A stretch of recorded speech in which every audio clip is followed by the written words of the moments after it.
those all have to be on servers too. And it just uses an amazing amount of electricity. But that growth is in things like AI. And I think I saw a number the other day that said that a search on AI takes 6 times the energy that a standard Google search does. My name is Mike Mauceli, and this is the Energy Show with REI Energy, where we're energizing your investments and maximizing your tax deductions. Today, you're going to discover how California is preparing to thaw any changes Trump plans to help the oil and gas industry at the cost of all Americans. My guest today is David Dismukes. David is the consulting economist with Acadian Consulting. He is also an expert and analyst of economic, statistical, and public policy issues in energy and related industries. Great to have you on the show today, David. David, thank you for coming on the show today. My pleasure. So, anyway, I wanted to kind of get your thoughts on now that Trump's elected and, he's going to make a big push for the oil and gas industry, to get back to where it was. And how is California taking all of that? Yeah, so this work that I've recently done started out, earlier on in the Biden administration is, and I'm sure as you're fully well aware, a lot of the actions that have been targeted towards oil and gas activities over the last 4 years a lot of those have happened within the executive agency level, not necessarily through congressional actions, but through rulemaking, regulations and things of that nature.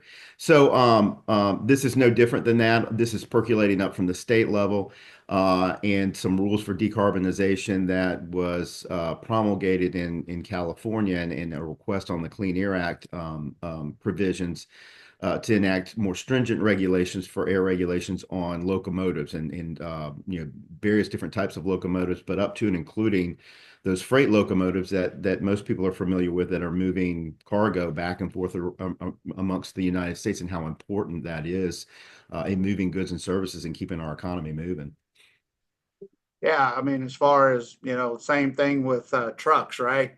I Yeah. mean, most of our, you know, supplies are moved by either rail or by trucking. And, but that's kind of par for California, trying to decarbonize trains. And so does California want to replace them with electric trains, or is that the answer? So the anticipation is ultimately those will yeah, essentially fuel switch either to electric or to hydrogen based fuels for use on the locomotives themselves. I'm sure you're aware, a lot of those locomotives are electrical in nature already. But they burn diesel usually to generate the electricity that they use. And so now you'll have to essentially, on the electric side, you'll either have to come up with an alternative fuel to combust. So hydrogen's an option, or you're going to need to charge up and have batteries and use those without any, liquid fuel combustion on many of those locomotives. Or, some of them on a limited basis have been using experimenting with natural gas. That was something that got popular many years ago that didn't really take off a whole lot. But that would be the big change is to moving to that. So if you've got these locomotives, they're going to have to plug into the grid to charge, much like the vehicles that we've all heard about, that have been increasing over the last decade or so. Well, I know that, well, I don't know for sure, but I would think the margins on trains are pretty Yeah. small, So, I mean, is California just going to become a separate state where trains have to unload before they enter the state and then they can move it around the state? Or basically, how is that going to work for the train companies themselves? I mean, are they going to want to make that type of investment? So those are all great questions, and I don't think anyone knows really how that would work. I mean, as you can imagine, it doesn't seem very plausible that I would, as a locomotive owner and operator, would purchase a train specifically for California and not use it somewhere else. So to the extent that you're going to be compliant with some of those California regulations, you're either going to have to do something like that, or you're going to use those in an area that is broader than California itself. And so when these trains leave, they'll need to punch in somewhere else and charge up or refuel with hydrogen or whatever else type of process that they used essentially, for the prime mover to move that generator on the locomotive. So it's not clear to me exactly how that will work. I suspect that if you're going to make that investment and do it, you're going to need to do it outside the state boundary. So we could wind up seeing those kinds of initiatives move and have implications for the region and the areas around California. And also keep in mind, Mike, they've asked for this waiver from EPA. Whether it gets approved or not is going to be somewhat problematic now that we're going through this change of administration. But if it were to get awarded, and EPA were to move forward with this, it would open up the door for other states to do this as well. And so it's not just limited to California. They're kind of the first one in the process. You can envision a lot of other Western states maybe moving in that direction, particularly in the Pacific Northwest, perhaps, and in some other areas that are like-minded when it comes to those kinds of regulatory initiatives and decarbonization initiatives. Well, I'm glad you brought that up because my next question was, how is this rail regulations going to impact all Americans? Is it going to drive up prices? Yeah, when your cost of production goes up, as you know, as a businessman, you're going to have to pass that on to somebody. And the rail industry is no different than oil and gas or utilities or healthcare or anything else. And so, to the extent that those transportation costs go up, they're going to get passed through. And as I think a lot of us have recognized with some of these labor strikes and other activities that occurred earlier in the year on the West Coast, that port in Los Angeles and California ports are very important to commerce from the West Coast, moving goods and services to the mid-continent and eastern regions of the U.S. And so those are going to be costs that get passed along, not just to California customers or users of rail service directly or indirectly, but that's going to get ripple effects throughout the economy. And as you can also imagine, this does nothing in terms of increasing cost on issues that we've been plagued with in our economy over the last couple of years with regards to supply chain issues, and then this thorny problem that we continue to have with inflation, right?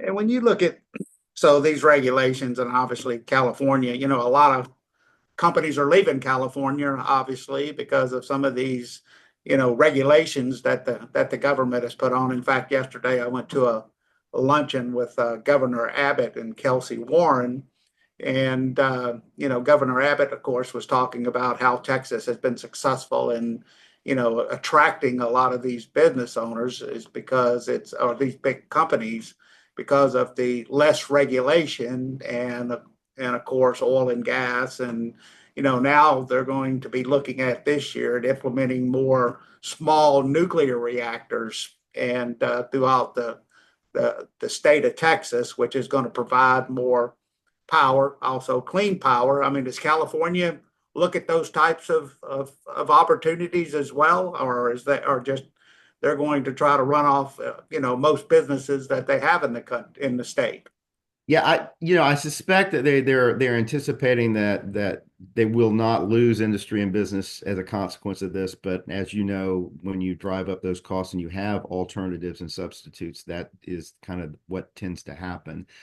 I guess for some forms of trade, particularly a lot of that trade in California that is more oriented towards Asia and the East. It's not clear to me there's a lot of substitutes for that, though. So some of that stuff probably will get rerouted. We saw examples of that earlier when the strikes were going on in various places in California in the West, and how Gulf Coast ports in Florida were open and welcome to taking in some of that commerce that was going to get damaged and challenged during those time periods. I suspect there'll be some of that, but there's going to be some of it likely will be unavoidable and just will be cost increases that get passed through to consumers That's throughout the amazing United States. how a state is becoming such anti-business. Uh, Hmm. as far as the state overall, I mean, I know there's a pretty sizable oil and gas industry in California.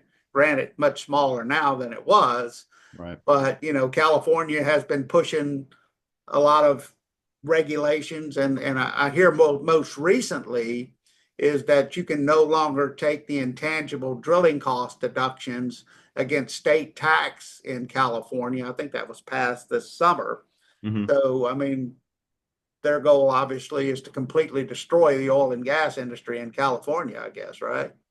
Yeah, I mean, when you start reducing those kinds of I don't want to say incentives because a lot of them, I think, help put oil and gas activities on par with other comparable manufacturing activities. I got in kind of a debate with somebody the other day. They were talking about that and depletion allowances, and I kind of had to correct them and say, look, these are tax provisions that put oil and gas in positions that are comparable to what other businesses and industries do. They're not incentives per se or giveaways. That historically we've done that, for instance, at the federal level as well, and in various states all allow that for state corporate income taxes and other things. So um, I'm rambling a little bit, but yeah, I mean that's the impact of what that would wind up having on oil and gas activities in California. As you mentioned before, it was a major producing state.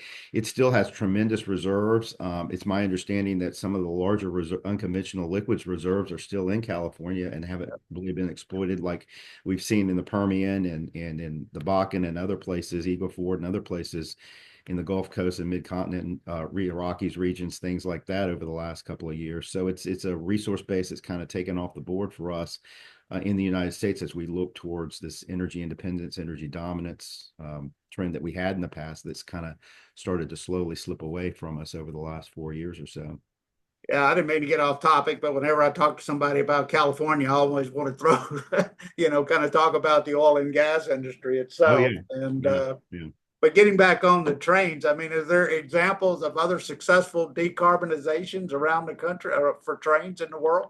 Well, I'm not aware of many or any of that nature, and it's a lot like many of these initiatives that I've seen because my expertise is not necessarily in trains per se, but it is in infrastructure, particularly on the power side, and to a lesser extent hydrogen. Because, as you know, we have hydrogen infrastructure in the Gulf Coast. I'm in Louisiana. We use a lot of hydrogen for refinery operations and for other chemical process here, much like the Gulf Coast, Texas does. So I am familiar with those. And when I was approached at looking at this, my first reaction was, has anybody thought about all the additional costs that go into providing that electricity or even getting that hydrogen to many of these locomotives if they're going to make that kind of fuel use switch? And so the costs and the impacts are not just click your hand and just change the locomotives out and have them use electricity or use hydrogen. There's a lot of supporting infrastructure that has to go with that. There's a lot of costs with that, and those costs have spillover effects. Not only are they a direct cost to rail users, but they'll have spillover effects for other utility customers too. If I've got to go in and put in, new 345 kV lines for power to power up a rail yard so that they can charge up their locomotives, a lot of those costs are averaged, or what we refer to as socialized, across all transmission customers in a particular area or across a particular utility. And so those are the concerns that I have in looking at this, as well as what does this mean for reliability in those areas if you've got loads that are up and down and have various characteristics that differ significantly. If they get large and they're unique, that let's say they peak in certain hours of the day that are inconvenient for utility systems, they're peaking at the same time that the system itself is peaking, for instance, creating a larger coincident peak problem and challenge. That's going to require additional investment, not just in lines, but in other kinds of supporting investment too. So it's really these unintended consequences and thinking through the ripple effects of what this means across the energy value chain that these kinds of regulations fail to capture. What are your thoughts on California's and nuclear reactors? I mean, are they against nuclear or do they want to? It's not real clear to me where they are. I think with this, like many people who have more progressive initiatives with regards to zero emissions technologies, you're going to have half that are pretty supportive of nuclear power, and you're going to have another half that's not so supportive. It wouldn't surprise me that the state overall kind of falls in that same category. Nuclear is a tough widget Yes. to make. I've been working in that area of the better part of my career. I wrote my master's thesis a long time ago. I won't say what date on nuclear power back in the first phase of the industry when it was developed in the 70s and the 80s. And I just, to me, it's just looking at it abstractly and objectively from a capital development issue. It's very, when you're dealing with numbers that are that large across technologies that are not that well known and understood, you're dealing with developing a technology that has very shallow supply chains and limited. I mean, how many people build reactors? How many people build the components that go in there? Not many. Prices go up, delivery go. It's just a real big logistic challenge to build that. Like I've told people, I don't care if it runs on buttermilk. If it takes 15 years to develop and several 20-30 billion dollars to do, it's just not something, as I'm sure you can appreciate in the energy business, it's going to get high priority for capital investment. It's just Right. too much risk, too much uncertainty. Well, I And think I know now that the discussion is in small modular reactors, but to me, it's just one of those kind of been there, seen that, done that discussions. I mean, we were going to standardize nuclear react. It was going to be too cheap to meter in the first phase, and then we're going to standardize them and get them cookie cutter, and that was going to fix the problems. And then we're going to do this. I mean, every time we try to come up with a solution here in the United States, it never tends to work out well for us for a variety of reasons that I don't even know I can completely appreciate why. You would think we have a very successful nuclear program for relatively smaller scale reactors in our Navy, right? You've got lots of naval vessels that are out there with generation resources that would constitute probably smaller scale um, generators here in the United States. Why can't we emulate that? And I just, that ability to do that has been a little frustrating, I think, for a lot of people. Well, I guess one of the reasons I was asking, because I was thinking the same thing. I mean, we run ships on them, we run submarines on them. Why can't we run trains on them? Right? But the way I look at this, and you look at how the improvements we've made over the last decade in terms of carbon emissions and those reductions, most of those have come, not from renewable energies or other alternative zero emission technologies, but they've come from natural gas. And so that continues to be a great low emissions resource. I know it's not perfectly zero emission, but if you look at the bulk of the emission reductions we've had and the bulk of the reductions we could continue to have through low cost, reliable supplies of natural gas, those are the things that we need to be thinking about.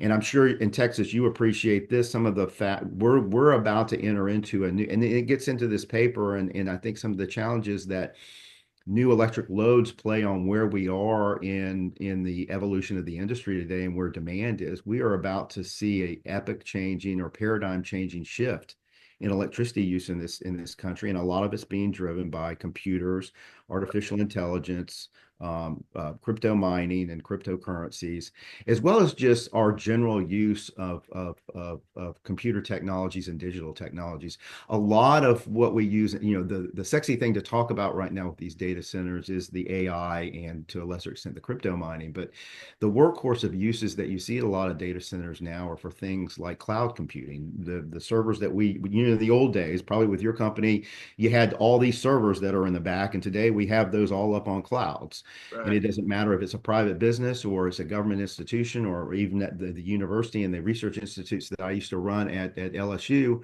We used to have servers, and now all that stuff is up in the cloud. So you need increasing more and more cloud computing capabilities, storage capabilities.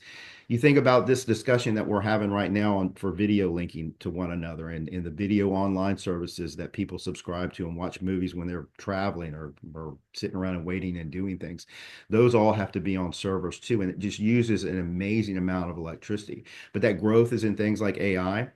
And I think I saw a number the other day that said that a search on AI takes 6 times the energy that a standard Google search does. And so when we think about that in conjunction with moving these loads that we have right now, small loads, immaterial, the squeezing that limit is not going to get you a lot of juice on, but you could wind up creating pretty deleterious impacts on reliability when you're trying to facilitate these other end uses. There's no such thing as a free lunch, and we can't have everything. There's an opportunity cost for that. And so those are the things that worry me is we have other really strong, significant growth needs in the power industry, and you're going to go ahead and just throw this unknown kind of variable out there into the equation that none of us know really what's going to happen at the end of the day by doing that. And you're also likely to not have a very significant emissions reduction impact from this too. Why would you want to do that? Why would you want to create those kinds of risks out there? Because it's going to do is increase costs at the end of the day. Right. Yeah, and that's what I don't understand about California. Obviously, they don't want natural gas. They don't want oil, which, like you say, natural gas is probably the cheapest and most cleanest, Right. of all the fossil fuels. But yet they seem to shun that, and now So what is the answer? Well, I mean, Again, look, I think you're probably experiencing it now in Texas. You'd asked me this question earlier about, well, what does this rail regulation mean for business location and siting decisions in California? And you recognizing y'all all are seeing it and living it in Texas right now. A lot of people leaving California and going there. What's one of the big areas where you're seeing that growth in Texas? It's in these data centers and in tech, Austin and these other places, because the energy is just too expensive and it's too difficult to develop it, and you can't get the supporting infrastructure. And now you're going to throw more rules and regulations and loads on there that really probably don't need to be on there, that really aren't contributing significantly to this greenhouse gas issue that everybody is discussing today. So what's going to happen? Where you're going to see people moving to Texas, you're going to see them moving to Northern Virginia, you're going to see them moving to these places that are becoming the new technology hubs in the United States and getting away from what we've traditionally thought of, which is California and Silicon Valley. And for the last, 3-4 decades, that was where technology originated, and people can't wait to get out of there. Yeah. And I know here in Texas, as far as I guess West Texas is kind of the new data center hub, or is going to be out in West Texas, which Governor Abbott was talking about that yesterday as far as how they're promoting that. And of course, we embrace all forms of energy here, and as far as to because we know that's a very important part of the whole equation going forward. But then again, you got to look at things also like one of the things that's going to be a major issue with all the new population is water, right? How do you get water? And that seems to be, as these states are growing and growing, I mean, that's going to be one of the biggest commodities out there in the end. Right. No, I agree. Yeah. So can the EPA come in and block some of these California proposals? Yeah, they can, and they will. They are the ones that are evaluating it right now. It'll be interesting to see if there's not a rush or a push to try to do this before the administration changes. I've been waiting and watching to see if that'll happen. That will likely change, and they're seeking permission for waivers from the Clean Air Act from the EPA, and without that, they can't initiate these rules because they would be inconsistent with the Clean Air Act. So I suspect that if it doesn't get approved relatively soon, a new EPA may not look upon this pretty favorably, and this may be a bullet that we dodge, that all I think American consumers will dodge in terms of increasing costs and increasing the precariousness of supply chains in the United States at a time when we're trying to get beyond that. But we'll have to see. I hate to kind of handicap what's going to happen at executive agencies, but as you know, as we've all seen in the television with the transition and the people who are getting appointed in these positions, and likely the people that are going to be making a lot of these day in and day out decisions that'll get appointed soon after that, I would be very surprised to see a different kind of outcome. No, I agree with you, and I hope that's going to be the case for everybody in the U.S. Yeah. So, David, it was great having you on the show today. I'd love to have you back in the future. Yes, sir. Anytime. Thanks for having me. All right. Thank you. I appreciate it. All right. Bye. This podcast is a presentation of Rich Dad Media Network.